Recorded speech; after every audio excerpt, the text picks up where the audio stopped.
Good morning. Now, as you can tell, I am back up front from the start. You know what that means? A long sermon again. No. Continue to keep praying for Craig. Craig is still out this week. I can say pray for Jamie. Jamie's the one. Craig, you are missed. We look forward to seeing you back next week. Jamie says if you don't, she's coming after you. No. Anyhow, keep praying for Craig as he's continuing to get his work done that he needs to get done. But he is awfully missed, and we miss having him here. So that means today we will be going kind of directly back into services. But before we go anywhere, do me a favor. Let's just stand up for a moment. Stretch, turn around, shake hands with someone in front of you. Just quickly let someone know that you're glad they're here. If you need to, hug them on the neck.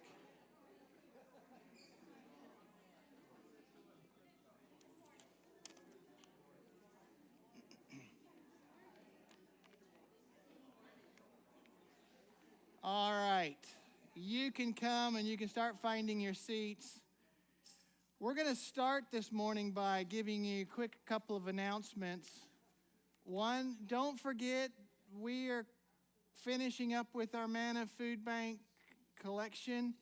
If for some reason you have something at home that you weren't able to get here, if you tell me and just say, hey, I'll bring it through at the week sometime, you can still get it here because we're going to try to get it to Manna by the end of the week. I'll get together with Rusty and we'll figure something out sometime in here. But so if you have something, you said, hey, I still wanted to bring something, I forgot it, you still got time, but you got to get in touch with me so we can make sure we get it into the pile before the end of the week when we get it delivered. So just want to remind, I think, we'll either do that or we may leave it for beginning because we got company this week. It may still be here next Sunday. We may hold it off until, but really, we're planning at the end of this week, so just let me know. Number two, we're planning on doing our candy extravaganza, let's call it that. We're going to give away candy at the park. Again, that's our goal. If you would like to help, we had a really good time. I don't know how many pounds of candy we gave out last year. Let's just say it was more candy than anyone should ever be allowed to eat, and we're going to try to do that again. So if you are walking through Walmart, Publix, Winn-Dixie, Aldi, what am I missing? I don't know. Sam's, BJ's, Grocery Advantage. Okay, well, I think we got them all there, maybe. Wherever you're going through, if you happen to come across one of those great big bags of candy, grab it, or two or three, it doesn't matter. We're going to give away candy till we don't have any candy left to give. So the more candy we have, the more we're going to give away. And we're going to go have a good time and try to be a blessing to our community. I tell you what, Milestone, for those of you who live in the Milestone community, you guys go crazy. Since our church is in Milestone, there's so many kids that show up and just want to stop and say, how do we stop and just be a blessing to our community? So that's our goal. If you are planning to come, would you sign up on the sheet on the back so we know who's planning to come, and also write the size of your what size of shirt you are, whether it's large and stuff, and we'll make sure to get everyone a T-shirt so that we know we're from the church and we're not just some, okay? Try to keep it organized a little bit. So I want to remind you of that. Also want to remind you of life groups on Tuesdays. However, this Tuesday night, there is no life group. We're going to take a Tuesday night off, be with family this week. We're going to enjoy it, take some time off, but don't get in the habit, and we'll look forward to seeing you next Tuesday. And it is really one of the best places that I know to get to know each other. We're in a series. We're in a series right now called The Call of Duty. All of us, as followers of Jesus Christ, have a call of duty. I love how the Cambridge Dictionary defines it. A call of duty simply is this: The feeling that you should do something because it is your duty. As followers of Jesus Christ, we've been given a call of duty. In fact, Jesus calls us to greatness. Jesus, when he came and he called us to this moment of, as my followers, I'm going to do something great with you. Instead of being just fishermen who's out catching fish, I'm going to call you and I want you to become fishers of men. I'm going to call you to greatness. The only problem is that the idea of greatness that one person hears versus what Jesus meant is sort of back to front. I love it when someone is so driven. I love this idea that something is so on your mind that you cannot stop until you actually do it.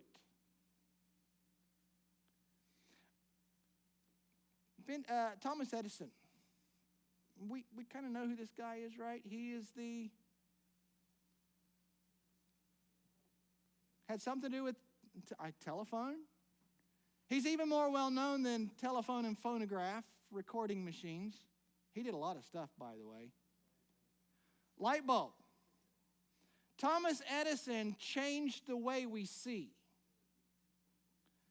Thomas Edison is one of these guys, by the way. He did not actually invent the light bulb. He did something even more impressive. The light bulb had already been invented. The problem with the light bulb that had been invented is that you would turn it on and it would only last for a very short time. It would burn out within seconds to minutes. So when Thomas Edison came along and he found a light bulb, he had this idea that there could be something greater than this thing that gave off light for a few minutes. And so he began a process of developing the light bulb. He created a light bulb that would go from minutes to hours, to a lot of hours. But it took a long time. It is said that Thomas Edison went through over 1,000 variations of light bulbs before he found one that would actually begin to last long enough. He then went through another 1,000 variations before he found one that could actually be practical, that they could use and make in a way that was cost effective. But that's not the most impressive thing, because when Thomas Edison invented the light bulb, how many people had a need for a light bulb? Nobody. When Thomas Edison invented the light bulb, houses were already being lit by a modern technology called gas.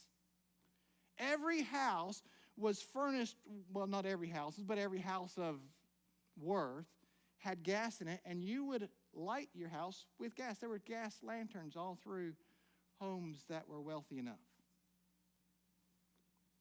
There really wasn't a need for light bulb, but Thomas Edison came along and said, no, I think this is a much better opportunity, and he created and he invented a light bulb that would last and burn for a long time, because you didn't want to keep replacing these things. They weren't cheap back in the day. Couldn't go down to Walmart and pick one up for $5. Here's the crazy thing.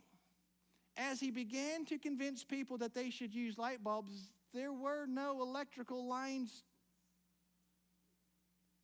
So he created a system of how do you get power from a place to get it into people's home.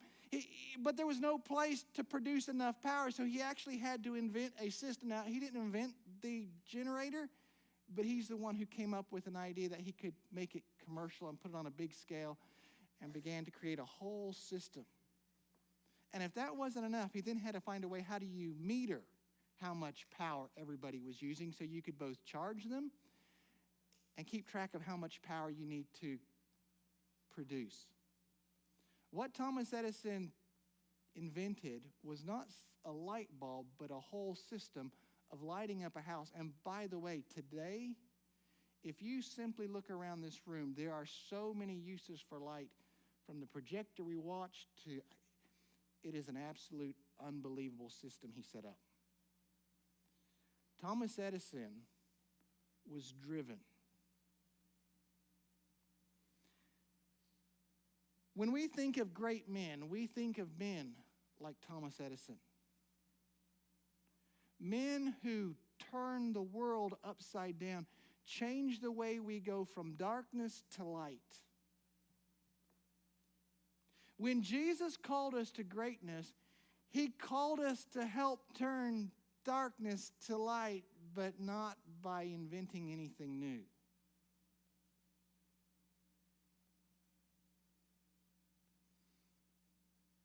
But by going somewhere that none of us wants to go.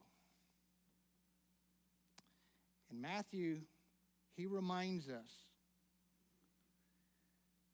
what is greatness going to look like? I'm calling you to greatness, but it's not how you envision it. It's not by creating a whole new system that's going to create power for millions of people around the world. It's through something much, much more complicated. In Matthew chapter 20, verses 25 through 27, Jesus calls his disciples together. Now, we remember the story. We looked at this a couple weeks ago. Jesus' disciples began to argue about who was going to be the greatest, who was going to be number 2, who was going to be number 3 in this new kingdom that Jesus was setting up. And Jesus said this, "You know that the rulers in this world lord it over their people, and officials flaunt their authority over those under them. But among you, it will be different. Whoever wants to be a leader among you must first be your servant. And whoever wants to be first among you must also become your slave."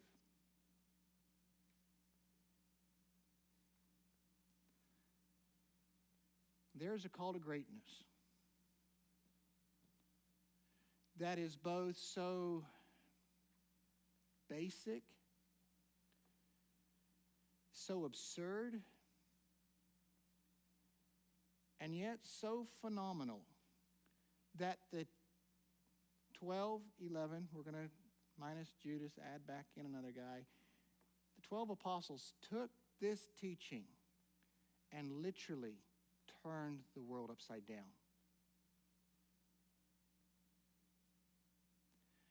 A simple system of how do you learn to be great, not by flipping tables over, not by creating a new lighting system, but by learning to care for others. We looked a couple weeks ago how this place of service, this place of where we're called to care for and to love and respect and to serve others, needs to start within our families, those that are closest to us. Now, I kind of guarantee you, most of us, those of us in the South, we understand this, that there's a couple things that are important to us, and that is our faith, our family, and sweet tea, and everything else matters little. Okay, maybe the sweet tea comes first and everything else kind of falls into that, but we understand that we value family. So as Jesus tells us that our place that we need to begin to serve starts at the family, we get it. We understand it. We began to look last week how Jesus calls us as his followers, that to other followers of Jesus Christ, we're to learn to serve. In the church, as we come together, we're called to care for and to love and to serve each other. But Jesus wasn't done. We kind of get this. We kind of get the idea that we should be good and close to those who we are close to. Those who think like us, those who act like us, those of us who are in the same group, those of us who are in the same family, we should care for each other, shouldn't we? And we get it. We get it because if we don't, we're just fall apart, and that's not what we want to do. So we get that idea. But Jesus wasn't done. In fact, Jesus went and he calls us to a place of service that is both so absurd and so upside down that it is almost, without his help, impossible to do.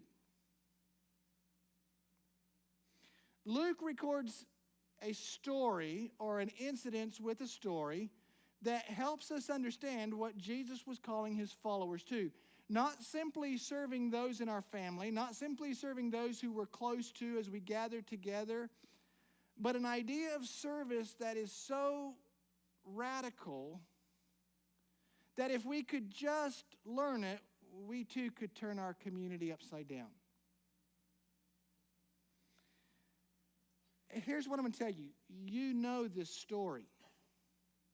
In fact, the story that we're going to tell today, you know it so well that it almost becomes like something we roll off our tongue, but we miss the value and the importance of it.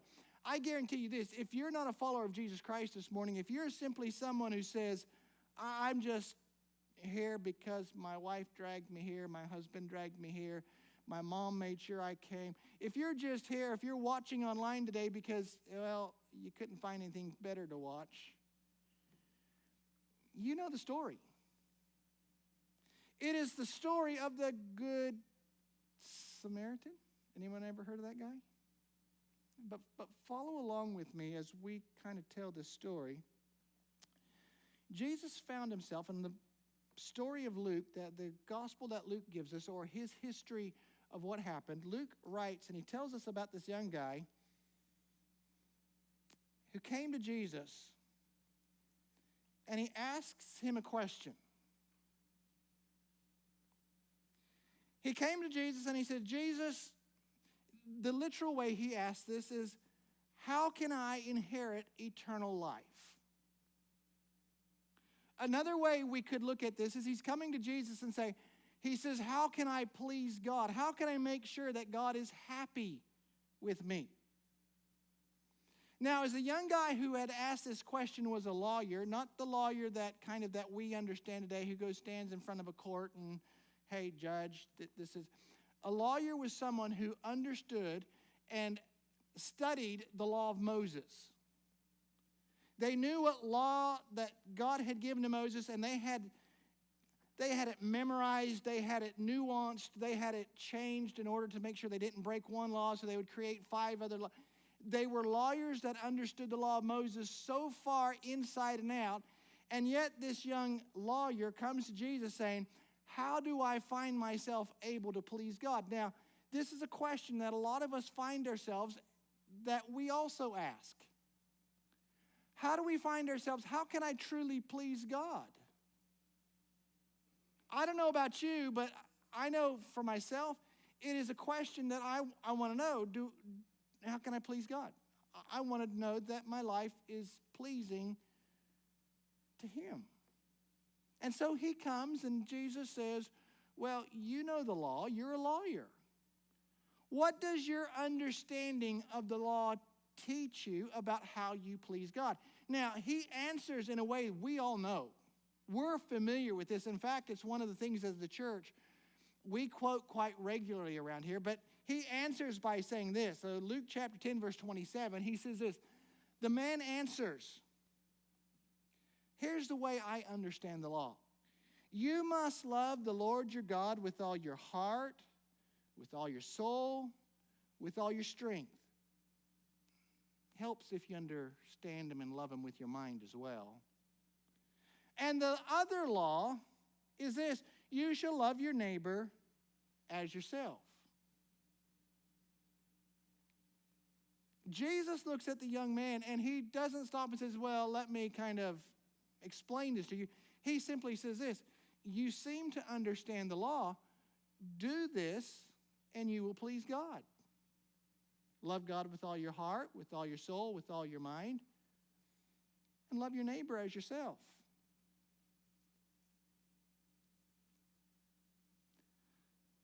The young guy, the young lawyer looks at Jesus though, and he's a little bit, he asks the question back. But who is my neighbor? Now, it's really easy, real quickly. We can stop and we can look at the young guy going, you're just splitting hairs now. But this is a fair question. If to love God is to love our neighbor, this young guy knows that there is a question that needs to be answered, and that is, who is my neighbor? Because I'm going to be honest with you, this is I have neighbors who are not very nice. If you have a neighbor who throws his leaves on your yard, if you have a neighbor who has a little dog who doesn't stay on his yard and instead comes to yours, if you have a neighbor who plays their music too loud at midnight, if you have a neighbor who likes to kind of know everybody's business and talk about it, you know what I'm talking about, right? The young guy comes to Jesus and he says, yes, I understand that the law states that we really need to love God and that we're to love our neighbor. And I'm trying to do this, but I need to know if I'm going to please God, I need to know who my neighbor is, because if I'm going to please God, I need to know my neighbor. There's a lot of neighbors I'm struggling to like.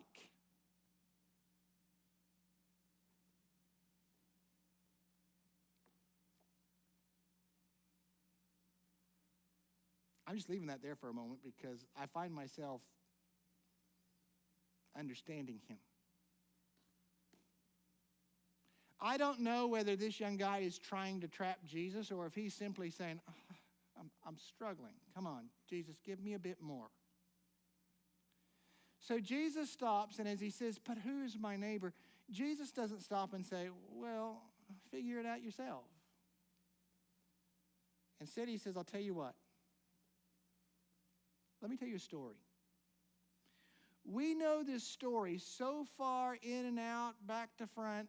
You guys could tell me the story. In fact, even if you're not a follower of Jesus Christ, even if you're just considering it, you know this story because it is one of those ones that in our culture, it's just in the back of our mind. It's what we try to help teach other people. This is what we should do. This is the kind of person we should be. But the reality is that we still miss the story. So, let me start it like this. Jesus says, here you go. I'm going to set up the story, and I'm going to set the story up like Jesus, and then I'm going to kind of tell it a bit for time's sake. He sets up the story like this.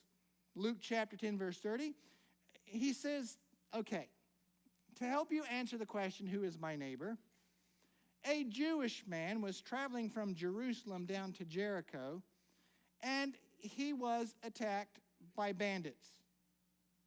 They stripped him of his clothes, beat him up, and let him half dead beside the road. Now, we don't know much today as far as, because we're from a different culture, we don't understand the story of where this guy was going.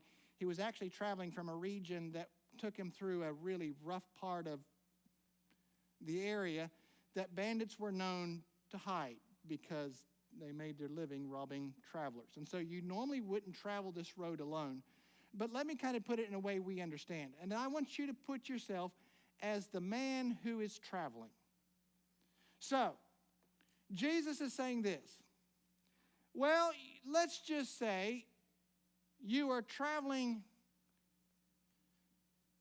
to go to a conference. It's in Atlanta, Georgia. And as you're traveling to Atlanta, Georgia, you stop along the way somewhere at a rest area. And as you stop at a rest area, a couple guys come out, gang up on you.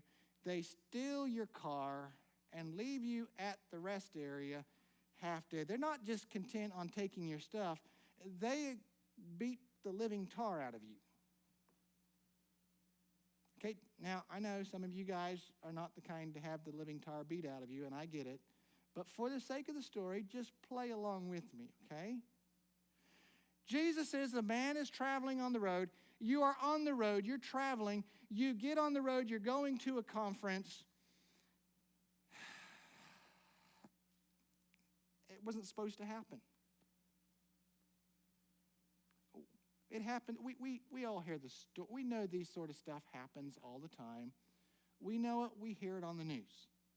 And so Jesus says, just imagine the story. You're the guy who gets his car jacked and get beaten up in the process because you weren't going to let him steal your car, and so you were going to fight back, and the couple of guys instead got the better of you. You're left at the rest area, unconscious, beat up, dazed, and kind of sitting there. And as you are sitting there, I'm going to kind of pick this up in a way that we can understand. But I want you, if you got an opportunity, to go back and read the story, because Jesus tells us in a way that they fully understood. But just for the sake of today, all right, I'm going to reword it. As you are laying at the rest area, unconscious and beat up and bleeding because you decided to fight back and try to keep your car, your local Baptist pastor, we won't mention his name, we'll keep that silent for the moment. Your local Baptist pastor is heading to a Bible conference in Atlanta, Georgia, where he's going to speak. And as he needs a quick breath break, he's been driving for a whole 2 hours already, and he needs to get out and stretch his leg. And as he stops at the rest area, he sees you unconscious and beat up on the side of the road.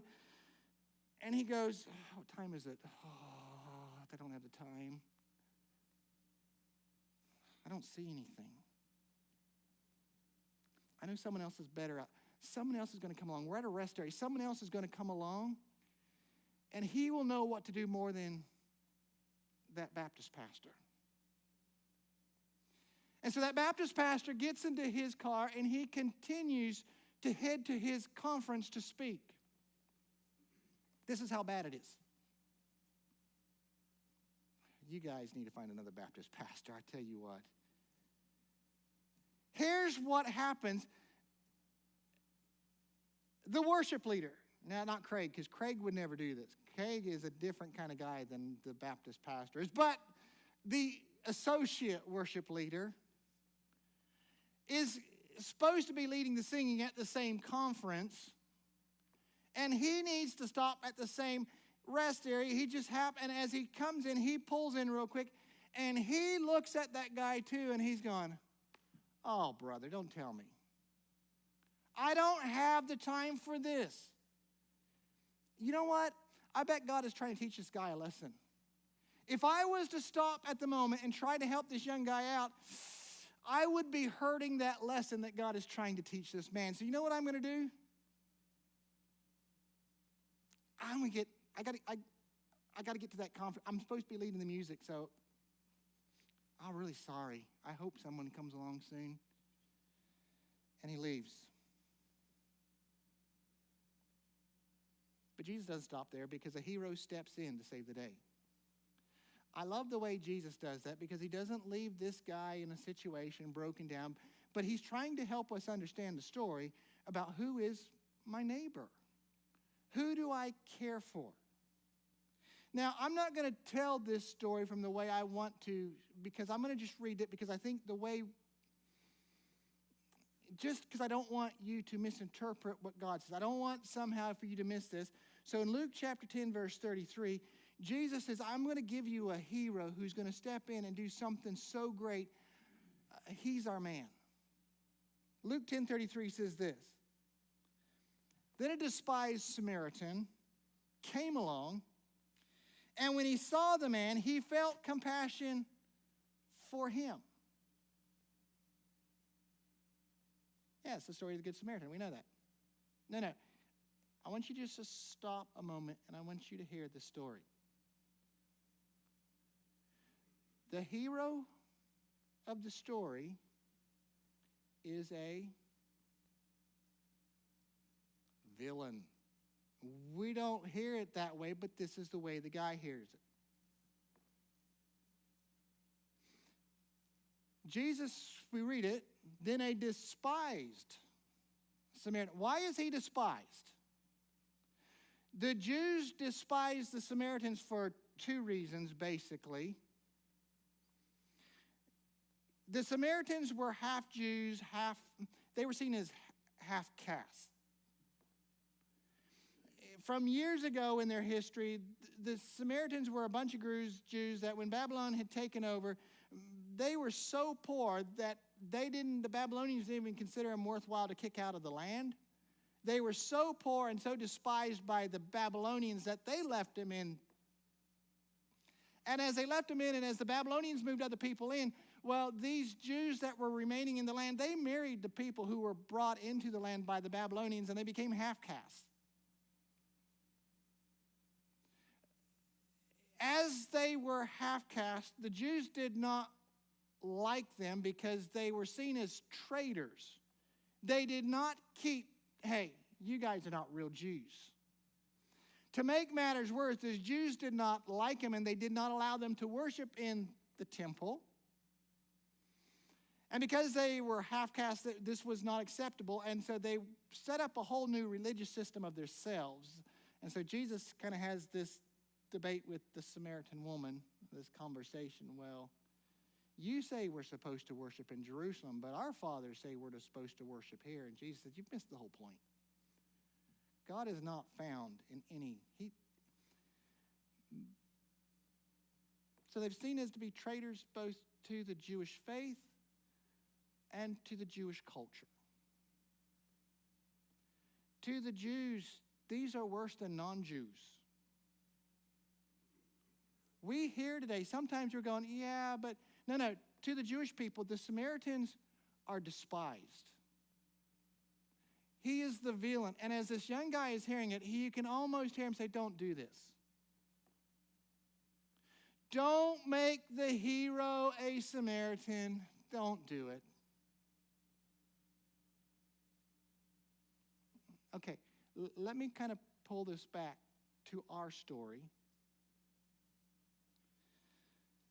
Young guy's going up to a conference, probably the same Bible conference that the pastor, that local Baptist, that must have been the church down the street, because, you know. And that worship leader,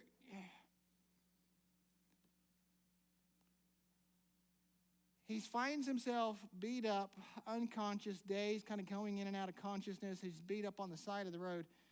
And this guy who is despised shows up. Can I ask you a question? In order for you to help understand how bad this is, who is it you despise? Who is it that you despise? Can I just pull it this way? We kind of are made in our society, and we don't mean to, but it just happens. There are people we just do not like, and we're kind of promoted not to like certain people. And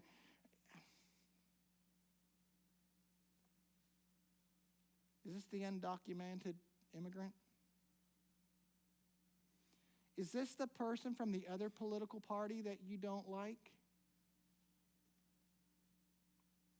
Is this someone from a different denomination? I mean, we know we're good Baptists, and that Methodist guy stopped sin. I don't know. Who is it that you despise? Jesus put this in such a way that the hero of the story is the person we despise. Maybe it's a nationality.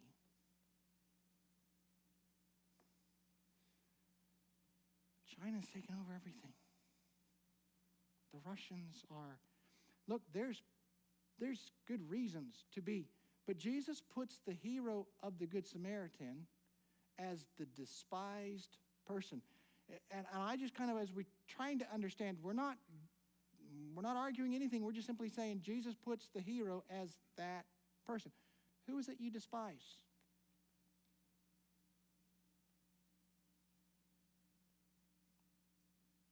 This person that is so despised, finds himself at that rest area looking at that person knowing this guy does not like me. He is not like me.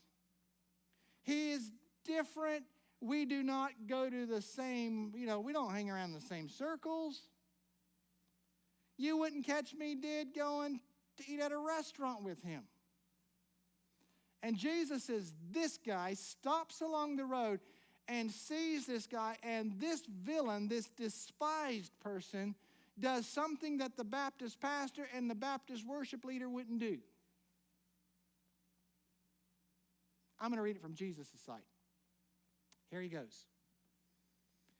Going over to the Samaritan, going over to him, the Samaritan soothes his wounds with olive oil and wine. He bandages him. He puts the man on his own donkey, takes him to an inn where he took care of him.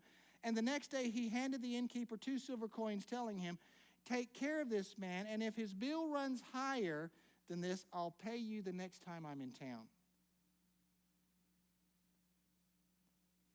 Look, the story is so bad, it would have been bad enough if the guy who was beat up was the Samaritan and the person who comes along helps him is the Baptist minister. That would have been bad enough that they would have said, this isn't right.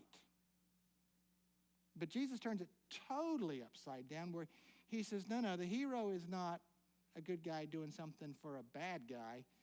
It's the bad guy doing something for someone who is deemed to be a good guy.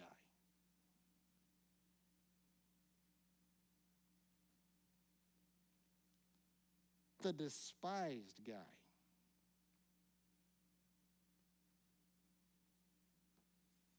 Jesus turns this guy that we struggle with, we do not like, and he says this, if we were to put it in today's, this guy picks him up, because there is no cell phone signal, he sticks him in a car, rushes him to the closest hospital, and then realizes the guy's insurance has lapsed. Oh, what am I supposed to do now? And he doesn't say, well, just give him the most basic care you can and kick him out. That's fine.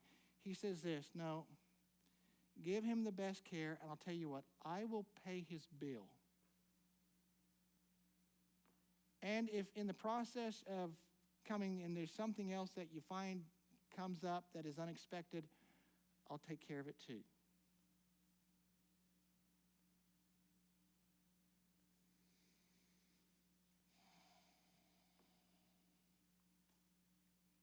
Who's my neighbor? Simple question.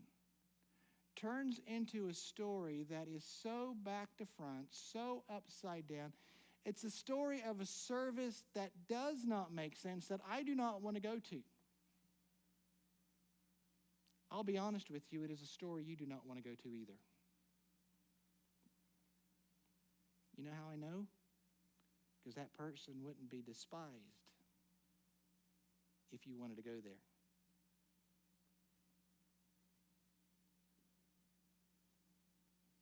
Jesus looks at this guy and he says, you've asked a question. Who is my neighbor? And in Luke chapter 10, he continues by asking the young guy a question that I think I'm just going to read it the way he asked it. And he says, now, which of these 3 guys would you say was a neighbor to the man who was attacked by the bandits?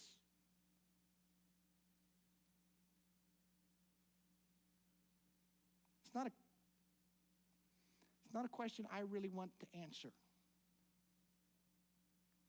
Jesus is asking the guy because he knows this is also a question he doesn't want to answer because we know what the answer is. If I am the guy on the side of the road who has been beat up and left hurting, I do not care who comes along and gives me help. What is it that I want? Someone to stop and give me some help. Would I like it if my Baptist pastor was the guy who would have stopped and given me help? Yeah, I would have liked that. But he didn't. Would I like it if my worship leader, well, my associate worship leader, because our worship leader wouldn't do that, but my associate of the worship leader was going to stop and give some help? Yeah, I would like that. But they didn't. The guy who stopped and gave help was despised, not liked. And can I tell you this? At this moment, you know what I think? If I'm the guy beat up, I don't care. The question is this: who is my neighbor? Well, you know the answer, and I know the answer. The answer is someone, that person that God has put in front of my life. Obviously, the answer is not the person who lives next door to me. Obviously, the answer is not the person who lives in my community. Obviously, the answer is not the same person who is of my nationality. Obviously, the answer is my political party, my church, the answer. We want to answer that question in a way that makes us feel comfortable.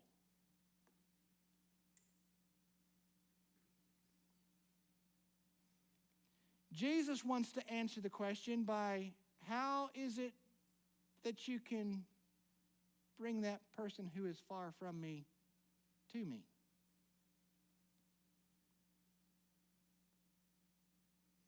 In other words, who have I just placed in your path?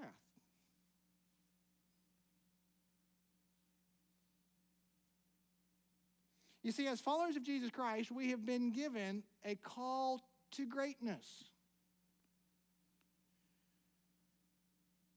I would rather invent a system of electrical lighting and electricity and monitoring. That to me is much better because, hey, people are going to respect me for that. And I guarantee you this, when you do something good for someone who is despised, who's going to respect you?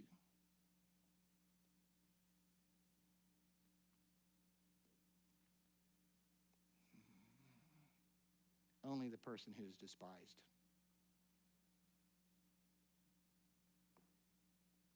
You see, that person is despised for the reason they're despised by those around you. You dislike them because everyone else around you dislikes them.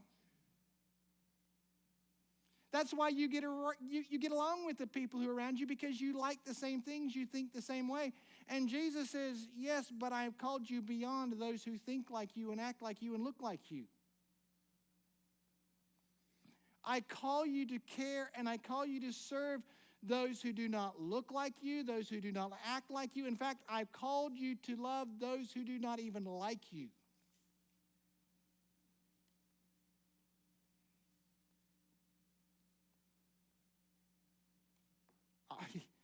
I don't know about you. This idea of greatness that God calls us to is not the idea of greatness I really want to sign up for. I don't. We have our likenesses and our preferences. We have our prejudices for a reason, because they're my prejudices. They're mine. And Jesus calls us to reach beyond them, outside of them. The hero of the story is not the good guy. The hero of the story, who understands what it means to be a neighbor, was not the guys who should have known what it meant to be a neighbor.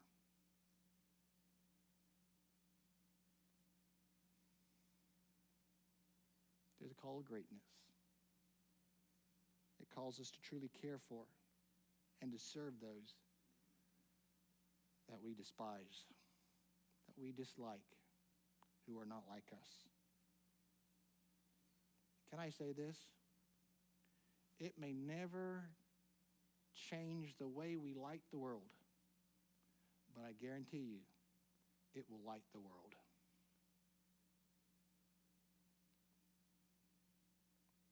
In Matthew chapter 5, in Jesus' first recorded sermon, Jesus began to lay a system of what his kingdom should look like. And we know the Beatitudes. Blessed are those who mourn. Blessed are those who are... He goes like this in Matthew chapter 5, verse 43 and 44. And I want to close with this. You have heard the law say, love your neighbor, hate your enemy. But I say to you, love your enemies, pray for those who persecute you. Let's bow our heads.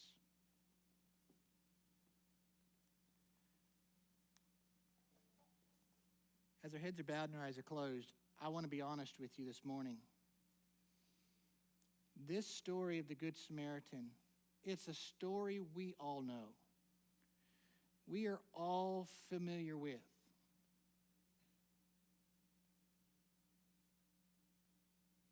And yet it challenges us today just as much as it did when Jesus gave the story. It challenges us, number one, because as we look and as we are called to an idea of greatness, a greatness that serves, that loves, that respects those that are around us, something that calls us to do good for those that are around us, when we get it, do good for those who are in our family, do good towards those who are in our same grouping as us. So, we understand that. But Jesus went a step farther, and he says, I want you to do this. I want you to love, and I want you to serve, and I want you to respect those who are far from me. Those who you despise. Those who don't say nice things about you. Those who do bad things. In fact, I want you to pray for them. I want you to love them.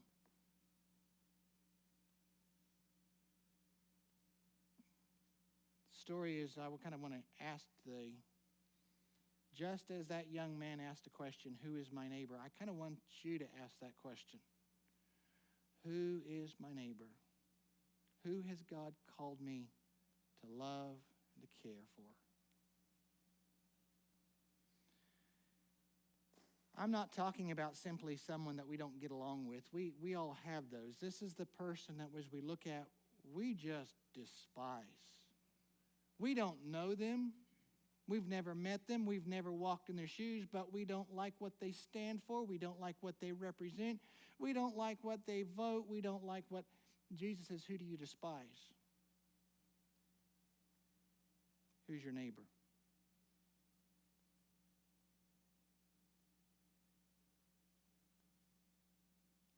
I just want you to ask that question this morning. God, who do you want me to see as my neighbor?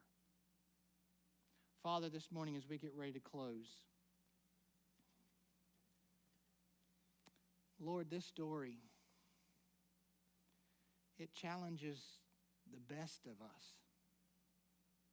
because it calls us from our comfort zone and it calls us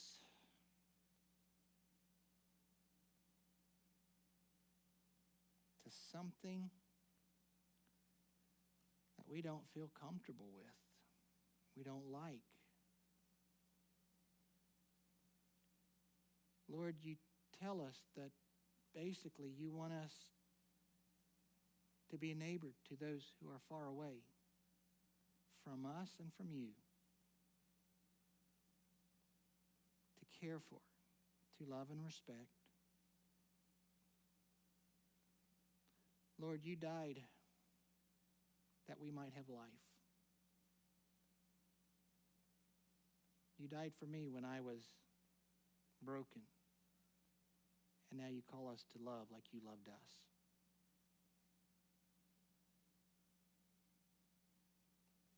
We just want to say that we love you.